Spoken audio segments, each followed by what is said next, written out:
కనీ విన్ని ఎరుగని రీతిలో పసిడి ధరలు పరుగులు పెడుతూ ఆల్ టైమ్ హైకి చేరుకున్నాయి. స్వచ్ఛమైన బంగారం ధర 90,000 మార్కు దాటగా కిలో వెండి ధర 1,15,000కు చేరువైంది. అంతర్జాతీయంగా జరుగుతున్న పరిణామాల ప్రకారం బంగారం, వెండి ధరల్లో ఎప్పటికప్పుడు మార్పులు చేర్పులు జరుగుతుంటాయి. తాజాగా బంగారం, వెండి ధరలు స్వల్పంగా పెరిగాయి.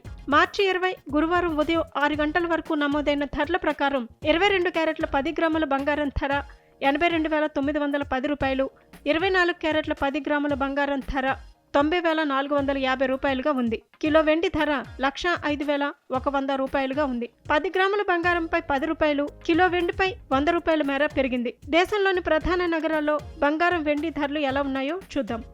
దేశ రాజధాని ఢిల్లీలో 10 గ్రాముల 22 క్యారెట్ల బంగారం ధర 83,060 రూపాయలు, 24 క్యారెట్ల 10 గ్రాముల బంగారం ధర 90,600గా ఉంది. ముంబై, చెన్నై, బెంగళూరులో 22 క్యారెట్ల 10 గ్రాముల పసిడి ధర 82,910 రూపాయలు, 24 క్యారెట్ల గోల్డ్ ధర 90,450 రూపాయలుగా ఉంది. హైదరాబాద్, విజయవాడ, విశాఖపట్నంలో 10 గ్రాముల 22 క్యారెట్ల పసిడి ధర 82,910 రూపాయలు, 24 క్యారెట్ల 10 గ్రాముల బంగారం ధర 90,450 రూపాయలుగా ఉంది. వెండి ధర విషయానికి వస్తే ఢిల్లీ, ముంబై, బెంగళూరులో కిలో వెండి ధర 105,100 రూపాయలుగా ఉంది. చెన్నైలో మాత్రం కిలో వెండి 114,100 రూపాయలుగా ఉంది. హైదరాబాద్, విజయవాడ, విశాఖపట్నంలోనూ ఇదే ధర కొనసాగుతోంది.